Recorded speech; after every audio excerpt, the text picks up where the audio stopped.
добре дошли в първият ми влог или поне първият, който качвам. Постарах се да го обработя добре и да стане забавно. Надявам се да ви хареса. И преди да го изгледате, искам да се извиня много за лицето ми, понеже имам попки. Просто не издържах да не ям сладко и не съм слагала никакъв грим и реално се показвам натурална и се надявам на вас това да не ви е проблем. Но да, приятно гледане. Хора, пристигнахме на гарата. В момента съм се натоварила с багажа. И така очаквайте още включвания от мен.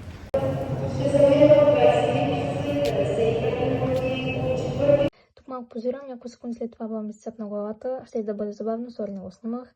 Тук малко носим багаж на баба ми и тук отново позирам. Така хора, пристигнахме в София. В момента малко ме оставиха да снимам. На спокойствие.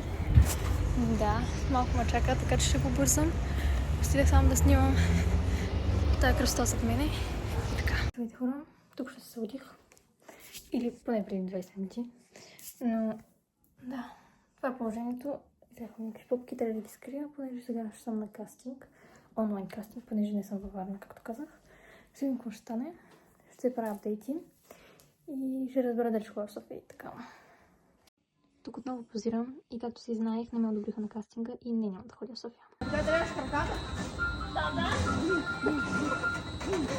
Тук Бебера ви показа как се взела мус от магазина. На следващия кадър виждате аутфит чек на ден 3. И тук просто излезахме да се разходим из града. Здравейте хора, в момента се включа малко от аромати, понеже чакам майка ми да си купи някакви неща. И така. 5 минути след като изгледахме от аромати, майка ми помогна по някакви пътечки, дето и тя не знаеш къде водят. Положението е тръст да процес. Така де, в крайна сметка стигнахме до някакъв хранителен магазин и аз просто бях хипер шокирана как наричат снежанката. Ладо и ми млечна салата. Тук ще видите кадри от ден 4, как заминавам на море в Гърция.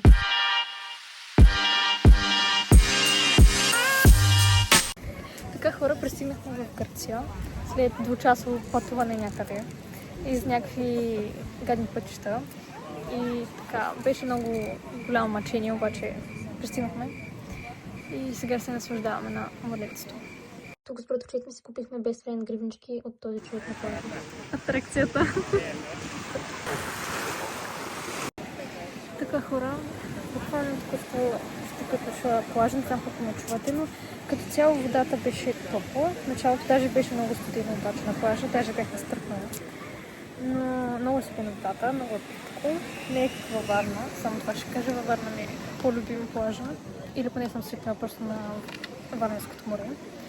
Но така, като цяло беше добре, давам му 6 от 10, но да.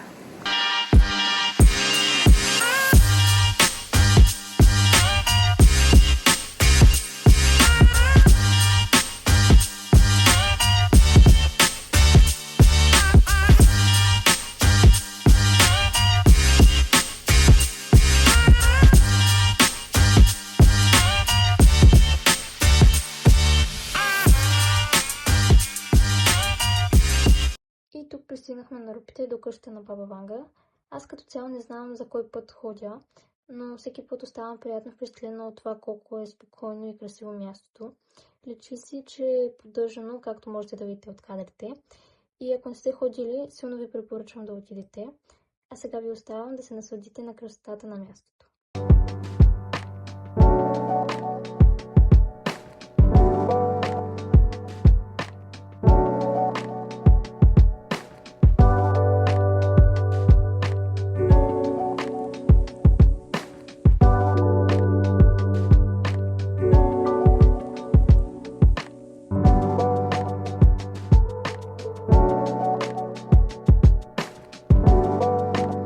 Осъзнах, че вдъхнових майка ми да снима влогчета за колежките. А тук ви показвам различни животни, които бяхме видяли отстрани до къща на баба Ванга. Има направено като малко кътче за тези животни. Има езерце, в което има сомове и различни видове риби и костенурки. И отделно има клетки, в които има различни видове птици.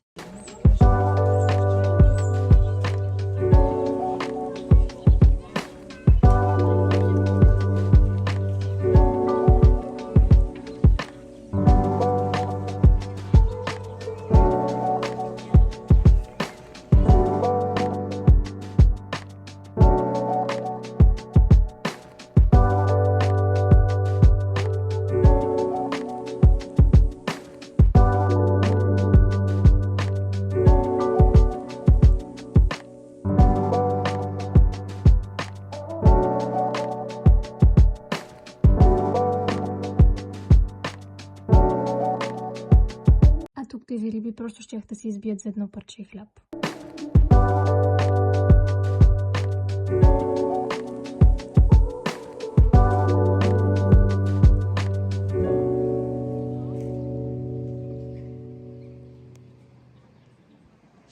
Така, хора, пристигнахме на рупите. Тук е научил. Уникално е, много е спокойно, но аз ходя не знам за кой път. И да, в смисъл няма нищо ново да се види. Но надявам се на вас да ви е интересно във влога. И така. Добре, аз може да се правя на майка ми един път. Интересно абсолютно всичко.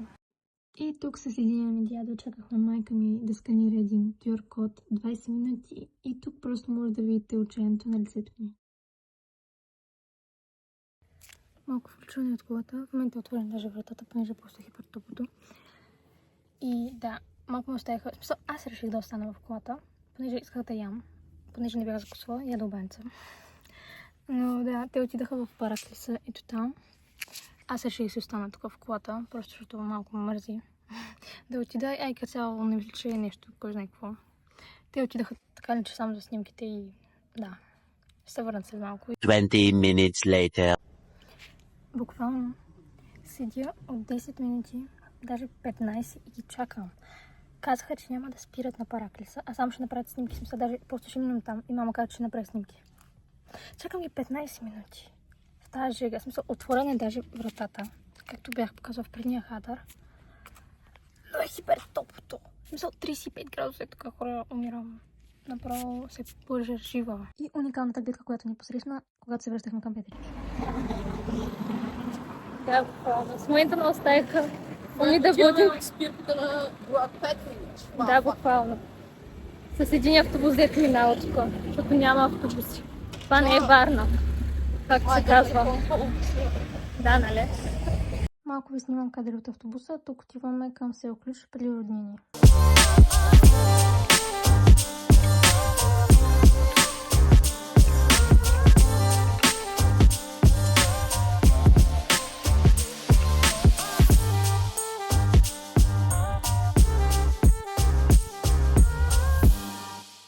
Хора, тук станахме малко на една такава площадка с уреди.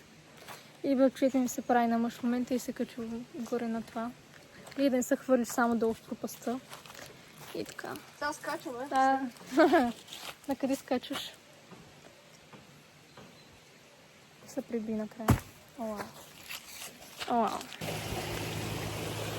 Хора, вървим нагоре. Не знам къде ми слуша края на този път. Обаче ние вървим. И да, може би след 5-10 минути ще стигнем до роднините и така. По пътя имаше една много интересна нарисувана къща и реших да ви я снимам. А в следващите кадри ще видите две много сладки кученца и една много претенциозна котка. А сега предстои тайният влог на братовчет ми.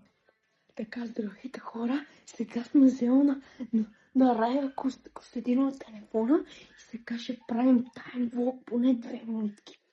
Така. Тук сега съм на едно огледало. Така. Сега аз ми взел телефона и тя не знае. Сега това знам, че ще го включа в TikTok, така че съм малко по-стабилен. И тук отново ви показвам малкото сладко кученце, което галих. Беше много сладко, не можах да издържа. И разбира се, понеже аз имам уникален късмет в кавички, трябваше същата вечер, като се връщахме, да ни спре полиция. Аз бях без кола. Но накрая късмета се оказа на моя страна, защото полицая беше познат на леля ми и просто няма проблем. Здравейте хора, сега отиваме в Долене. Това е аутфита. Малко официален, ама каквото такова. Пътувахме около 20 минути от Петрич до Долене с Google Maps, като осъзнахме, че сме объркали пътя, защото искахме да отидем и до Чурилския манастир, а те не са били в една посока. И накрая отидахме до Долене, майка ми видя цената на билетчето и просто обърнахме колата и се тръгнахме. Но в крайна сметка отидахме до Чурилския манастир. Пътя беше доста стръмен, имаше много завои, но в крайна сметка се заслужаваше. Тук ви показвам малко кадри от манастира, как изглежда вътре. И отделно до него имаше сграда, която е била някаква къща и също училище. Беше много интересно. Беше малко мръсно, но това няма да го коментираме.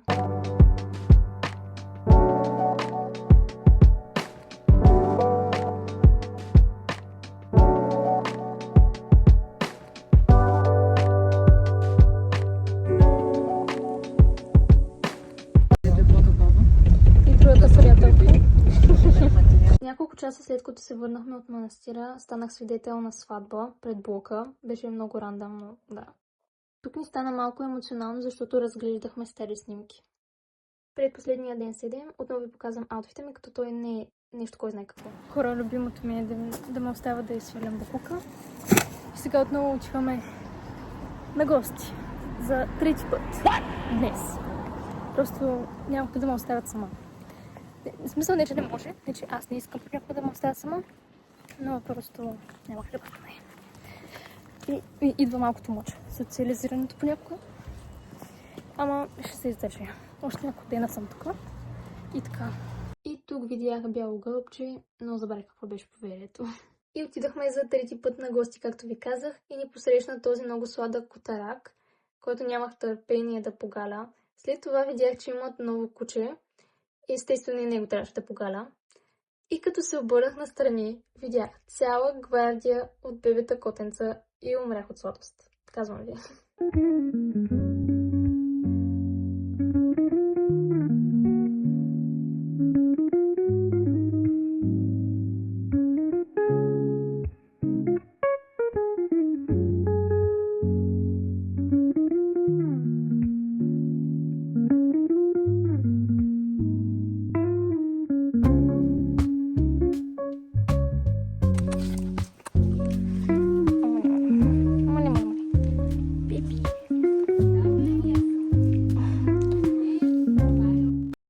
Бяхме на гости на братовчет ми и съм снимала как се препираме.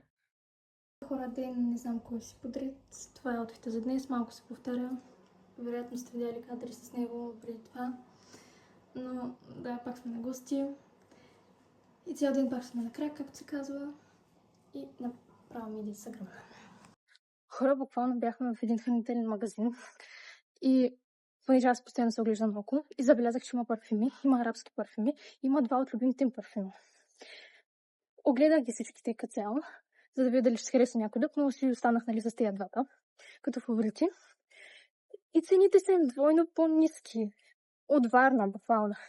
Във Варна този парфюм струва 90 лева, който си харесах, а тук е 40 лева. В смисъл няма как да не се го взема от тук този парфюм. И затова утре ще си отида да си го купя. И ще ви покажа, какво съм си взела. И така. Хора, за малко да забравя да снимам този кадър. Извинете ме, много извинете ме. Но да, сега ще ви покажа какво съм си взела от Петрич. Не са много нещата, предупреждавам ви, не са много. Мисля, че са някъде около 4-5. Петото не е за мен, но да. Така, нека преминем към първото нещо. Това е клинзър на Миша, който си взех. Бях взела почти същия миналата година, само че с зелен чай от едно магазинче. Нямам представа как точно се казва магазинчето. Но да, не знам по каква причина, но всеки път са някакви отцапани. По някакъв начин са отцапани. Нямам представа защо, може би при доставката нещо. Но да, така. Следващото нещо бях си взела такава маска. Като я видях, изглеждаше много интересна и реших да си я купя и да я пробвам.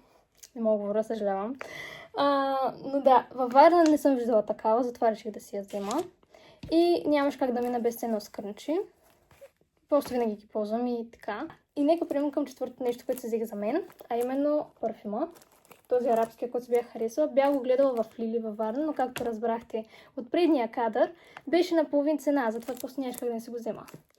И сега ще ви снимам, по-близки кадри на парфюма, как го отварям. By the way, едва снимах този кадър, понеже не си купих статив, което беше огромна грешка. И понеже съм хиперкреативен човек, реших да взема една дъска от новия ми паркет и да си поставя телефона отгоре и така да го снимам. Няма коментирам просто. Буквално кърти от към професионализъм. Така, следващото нещо, което взех е тази чаша за дядо ми, понеже той не идва с нас, в Петрич. И просто нямаш как да не взема нещо. И му взех такава чаша, да си пие кафето всяка сутрин, естествено. И сега ще отворя пред вас. Надявам се много да не ви шуми, понеже микрофонът е добър. Да. Така. Махнала съм цената, не беше много скъпа, 5,50 мисля, че беше. От един тип топ я взех и така. Но реално това е чашата. Вие може би я виждате наобратно. Но да, така изглежда. И да, общо взето това, което си взех, не съм си вземала много неща. Гледах да си спестя парите, които ми бяха за там. понеже исках да си запазя пари за косметики, за маникюр. И тук си направих мини фотосесия. Сме на пазарчето и чакам нашите. Просто половин час вървят те хора. Аз вървя с нормално темпо. Даже темпото съм намалила и пак ги чакам. Направо се изнервям в хиперно. Хора, чакахме ги 10 минути на едно място с майка ми, понеже тя вървеше с мен. Баба ми се беше седнала на столче. И седим и ги чакаме. И не си дига телефона. Някакво тя. И ето е баба ми на столчето. И тук излязахме да се разходим отново из града. И разбира се, просто нямаше как да не си снимам аутфита отново. На този кадър може да ме видите доста щастлива, защото ми дадоха ключа за апартамента да се прибера сама. Това е кадър на последният ни ден. Тук съм ви направила отново аутфитчик. И следващия кадър виждате как сме в Lidl да напазарим малко неща за пътя. Тръгваме си. Тук съм ви снимала малко кадър от пътя.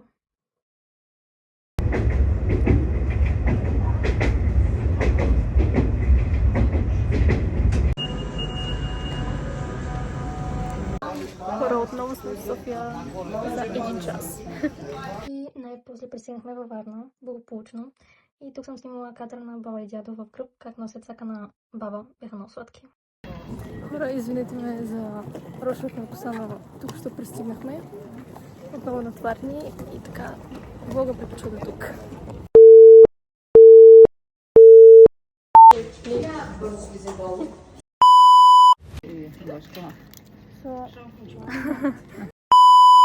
Какво правя аз? Търси клензър. Какво прави той? Това какво е? Кажи пак това какво е. Спирала. Сега го казва вярно. Завежди. What? Bro, what are you talking about, man? Това Какво е това? е гордо, защо се използва. За устните. Гланц? Червило. Да съм. И това... И това какво е? Това е моя гланц. Не. И шо? Чети. За обем. Какво е да? Такова. Да. Спирала. Какво? Майко ми. Устни това. Така ли? Уста? Пиши там. Не. Здравейте хора, сега трябва да ми държи косата да си правя грим. Сега ще да си дам фондиотен. Това е моя склад. Покажи отзад операторки. Това е моя склад за гримове. Ще имам втори час. Бай-бай! Когато вратовчето се прави на муж. Ръцете ме заболеха вече. Да.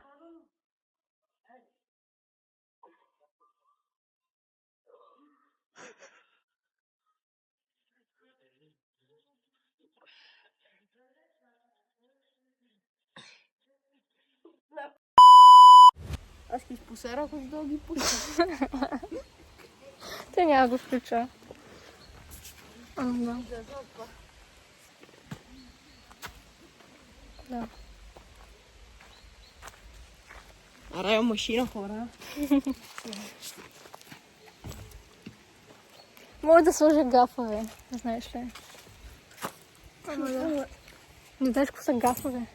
Bombastic side eye. Ти как не знаеш, що е тръпста. Капачка да ми.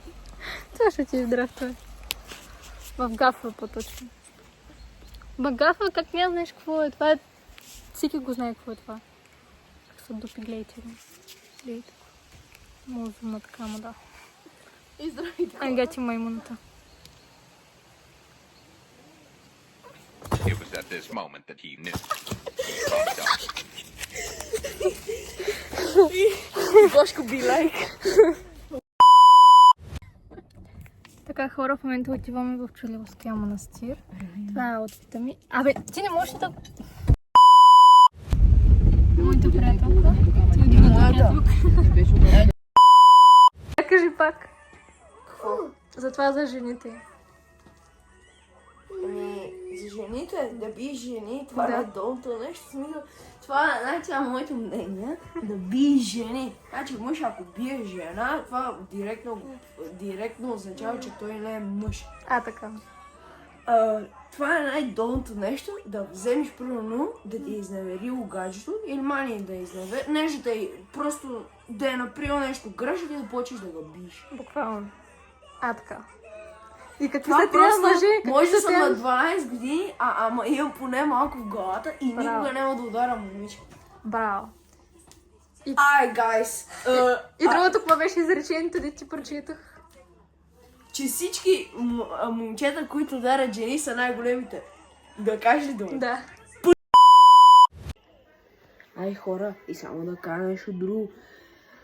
Значи, и за момичета, първо вижте в едно момче, не гледайте дали има, примерно, някакво голямо тяло. Първо вижте сега, изберете добростта в него и вътре това да го има в него, а не това отвънка. Защото ако е много красив отвънка, а отвътре е примерно буклук, кой е смисъл? Ке ви изневери, после вие кирадат, а на него боли гонки. Това е друго приятел. Затова, че мислете, бъдете разумни. От мен, аз съм го виждал това с личен опит. Живи здрави. A few moments later. Сега, стиви.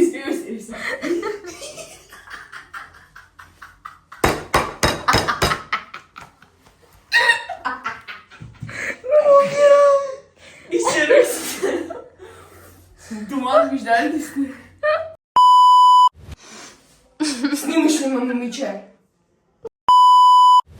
Хаштаг Гошко е идиот. Това ще го има включено. Не, но това беше по-натурално.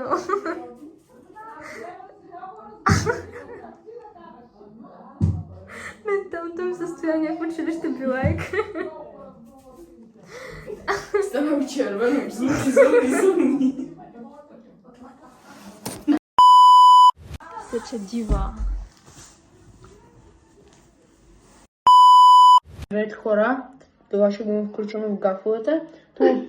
Кирил Марчканов се крие като мишка под стола ми. Ето там Райка се крие отзад. Кажи здравей на хората, бе, моя влог. Това няма да го включа, защото аз съм по-известен от нея. Аз ще имам повече в влога, отколкото нея. Така че... Я го кажи пак. Station. Стейшън.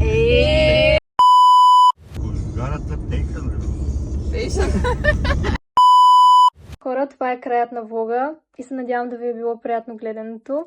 Отделно за бъдеще мисля да правя още влогчета и като цяло имам други идеи за видеа и се надявам да мога да ги осъществя в бъдеще, но за сега е това, така че чао-чао!